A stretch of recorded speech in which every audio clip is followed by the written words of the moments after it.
नमस्कार, हमारी खास पेशकश में आपका स्वागत है और मैं हूं आपके साथ मनोज मानस। और हम बात कर रहे हैं माया को उलाहना, दलित निशाना। दिल्ली चुनाव में वोट प्रतिशत में मामूली ही सही इजाफे से कांग्रेस उत्साहित नजर आ रही है। कांग्रेस ने अब यूपी में दलितों को पार्टी से जोड़ने पर फोकस कर दिया है। लोकसभा में विपक्ष के नेता राहुल गांधी ने रायबरेली की जमीन से मायावती को सियासत गर्म हो गई। ये खास रिपोर्ट देखिए। कांग्रेस का यूपी में को जोड़ने पर फोकस। रायबरेली में गांधी ने मायावती के स्टैंड पर उठाए सवाल। मायावती ने राहुल को अपने गिरेबान में झांकने की दे डाली नसीहत। बीएसपी की सियासी गुगली से राहुल परेशान। इंडिया गठबंधन की बड़ी तैयारी के संकेत। देश की राजनीति में आएगा तूफान। दिल्ली चुनाव में वोट शेयर में मामूली सी है इजाफे की उत्साहित कांग्रेस पार्टी ने अब उत्तर प्रदेश में दलितों को पार्टी से जोड़ने पर फोकस कर दिया है। लोकसभा में विपक्ष के नेता राहुल गांधी ने संसदीय क्षेत्र रायबरेली में इस बात के संकेत दिए हैं। दलित संवाद कार्यक्रम में संविधान निर्माता डॉक्टर भीमराव अंबेडकर का जिक्र हुआ तो युवाओं ने दलित उत्थान के लिए काशीराम मायावती के कामकाज की भी तारीफ कर दी। इस पर राहुल गांधी ने लोकसभा चुनाव में मायावती के स्टैंड पर सवाल उठाए।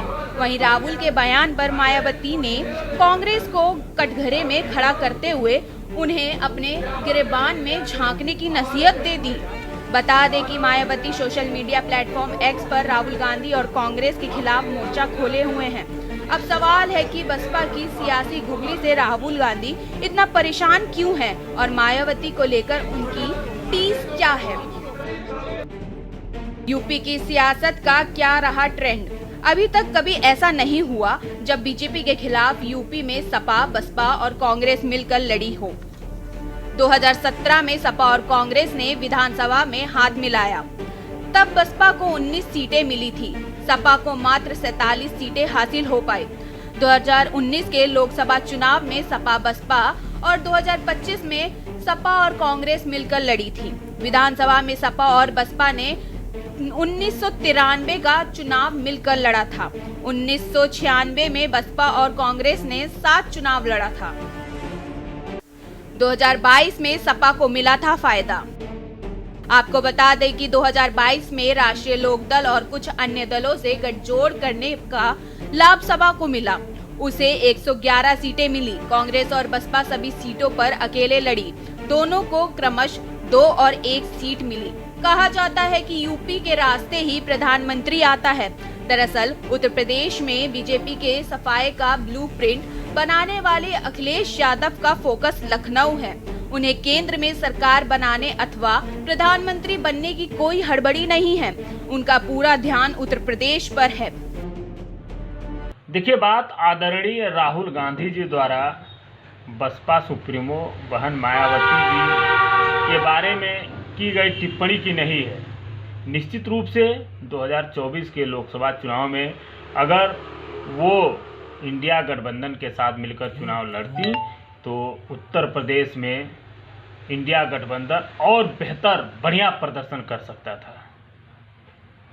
बात कुल मिलाकर ये है कि आखिर बहन मायावती जी श्रद्धेय बाबा साहब भीमराव अंबेडकर के विचारों, सिद्धांतों और मान्यवर कांशीराम द्वारा दिखाए गए रास्ते से क्यों भटक गए।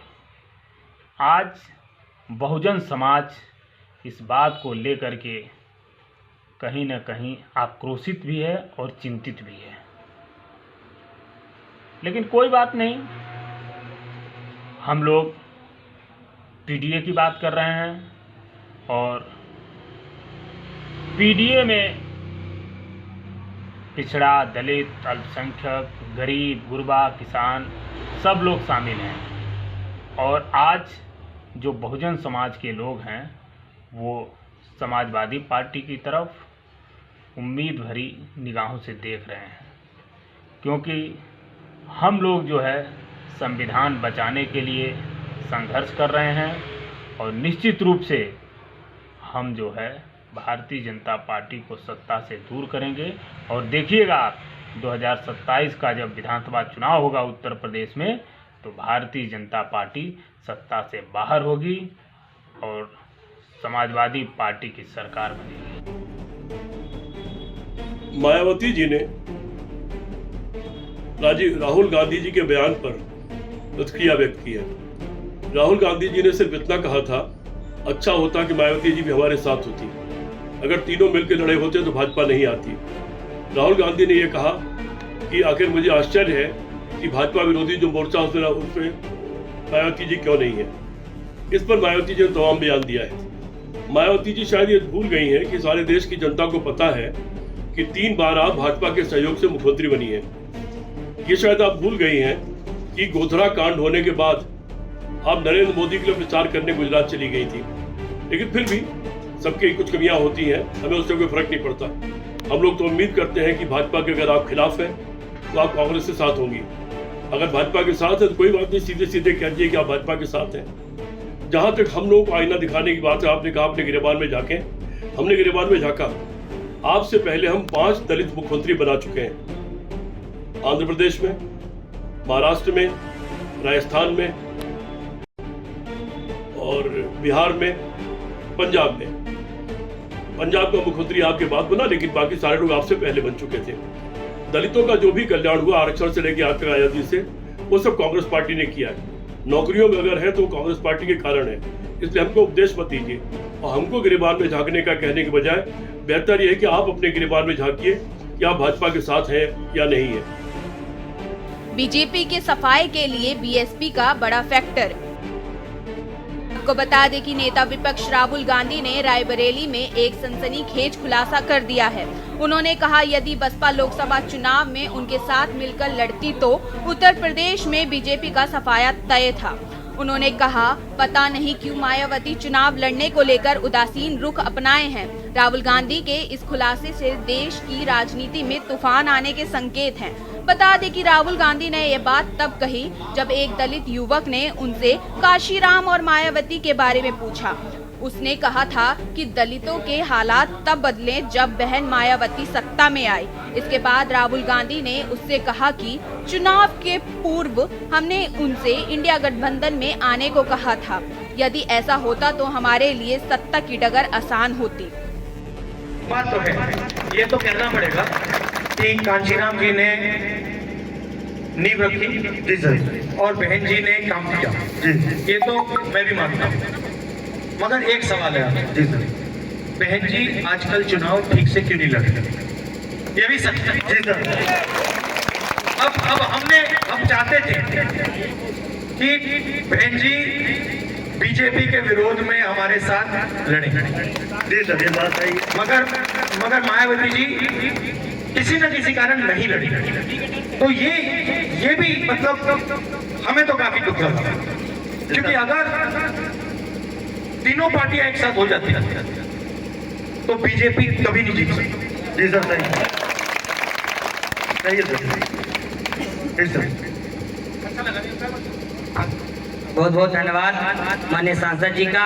आज अनवर जिस कैंपस में आप आए हैं उस कैंपस की कुछ मूलभूत आवश्यकताएं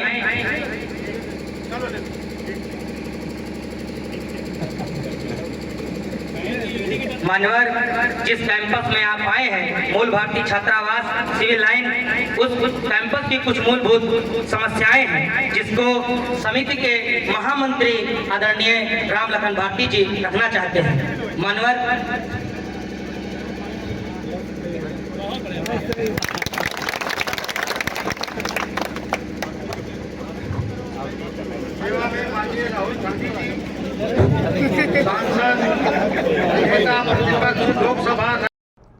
श्री राहुल गांधी ने जो रायबरेली में स्टेटमेंट दिया है कि बहुजन समाज पार्टी आदरणीय बहन कुमारी मायावती अगर इंडिया गठबंधन का अगर वो साथ देती तो बीजेपी नहीं आ पाती, ये सरासर गलत है। क्योंकि कांग्रेस पार्टी कभी नहीं चाहती है कि बाबा साहब डॉक्टर अम्बेडकर के विचारों का भारत बने। कांग्रेस पार्टी ने हमेशा से बाबा साहब डॉक्टर अम्बेडकर, बहुजन समाज पार्टी माननीय काशीराम साहब का विरोध किया है। कांग्रेस पार्टी दूसरे लोगों पर तो उंगली उठाती है मगर अपने गलेवान में झांक कर नहीं देखती है। कांग्रेस पार्टी ने क्यों नहीं कहा कि राजस्थान में हमसे गठबंधन करें, अन्य प्रदेशों में जहाँ उनकी सरकार चल रही है वहाँ गठबंधन करने के लिए क्यों नहीं कहती हैं? उत्तर प्रदेश में ही क्यों कहती हैं वो? क्योंकि उनको पता है कि उत्तर प्रदेश में उनके पास में कोई भी बेस वोट बैंक नहीं है। उत्तर प्रदेश में वो जीरो पर है आज की डेट के अंदर।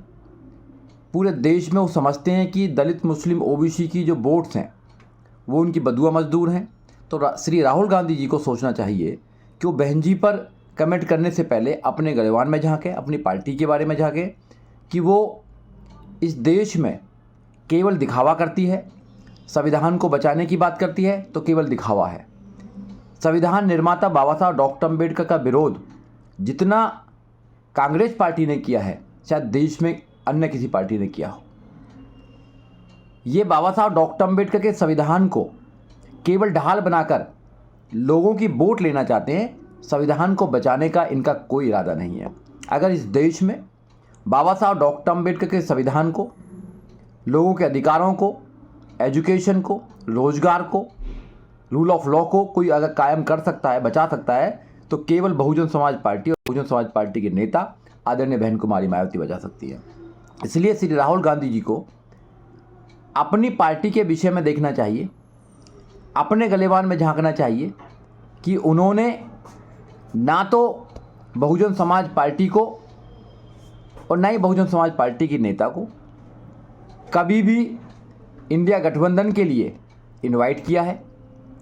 और उनके ही गठबंधन के साथी आदरणीय अखिलेश जी ने कहा था कि अगर बहुजन समाज पार्टी को आप इंडिया गठबंधन का अगर हिस्सा बनाएंगे तो सबसे पहले वो उससे दूर चले जाएंगे। दूसरों पर आरोप लगाने से बेहतर है कि कांग्रेस पार्टी के नेता राहुल गांधी को अपने बारे में सोचना चाहिए कि वो किस पायदान पर हैं, नंबर 1 पर है कि नंबर 2 पर हैं। और ख़ास तौर से अगर उत्तर प्रदेश में देखा जाए तो आज उनकी ज़मीनी सतह पूरी तरीके से खिसक चुकी है। आज राजनीति के नाम पर ज़मीन जो है उनकी उत्तर प्रदेश से खिसक चुकी है। बिल्कुल संगठन बिल्कुल उनका समाप्त हो चुका है। कार्यकर्ता उनको ढूंढे से नहीं मिल रहे हैं। और वहीं भारतीय जनता पार्टी से अगर उनका देखा जाए सामना, तो भारतीय जनता पार्टी विश्व की सबसे बड़ी पार्टी और लगातार मजबूत होती चली आ रही है। कम से कम उनको सोचना चाहिए कि कोई पार्टी अगर सत्ता में लगातार बनी हुई है तो किस वजह से बनी हुई है। जनता का समर्थन मिल रहा है, कार्यकर्ताओं का उत्साह बढ़ रहा है और भारतीय जनता पार्टी लगातार दूसरों पर आरोप लगाने के बजाय अपनी जो है मजबूती करती है, अपने कार्यकर्ताओं का प्रोत्साहन करती है, अपने कार्यकर्ताओं में ऊर्जा बढ़ती है। तब जाकर कहीं ना कहीं भारतीय जनता पार्टी आज मजबूत हो रही है और कांग्रेस पार्टी इसी तरीके से नंबर 1 नंबर 2 करती रहेगी। कहीं से बस सत्ता में वापसी का उसका कोई भी लक्ष्य नहीं दिख रहा है। दलित वोटरों को अपनी लाइन तय करने की सलाह। उत्तर प्रदेश में 2 साल बाद विधानसभा चुनाव होने हैं।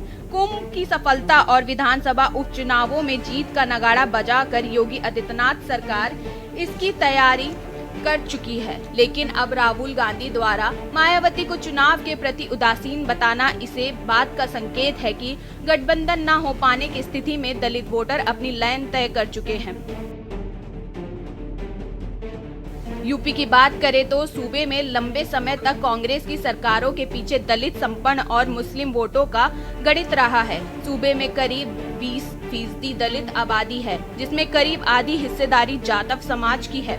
इसे बसपा का कोर वोटर माना जाता है। कांग्रेस फिर से दलित समाज के बीच अपनी सियासी जमीन मजबूत करने की कोशिश में है।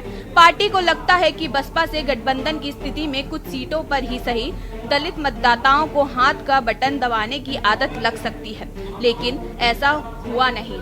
अब कांग्रेस अंबेडकर संविधान के मुद्दे पर जय भीम, जय संविधान रैलियों के जरिए अपने पुराने कोर वोट बैंक में जड़ें तलाश रहे हैं। बसपा के ग्राफ में तेजी से गिरावट। बता दें कि चंद्रशेखर आजाद के पास अभी कोई गठबंधन नहीं है और इसके बावजूद वह सुरक्षित सीट पर भारी पड़ गए हैं।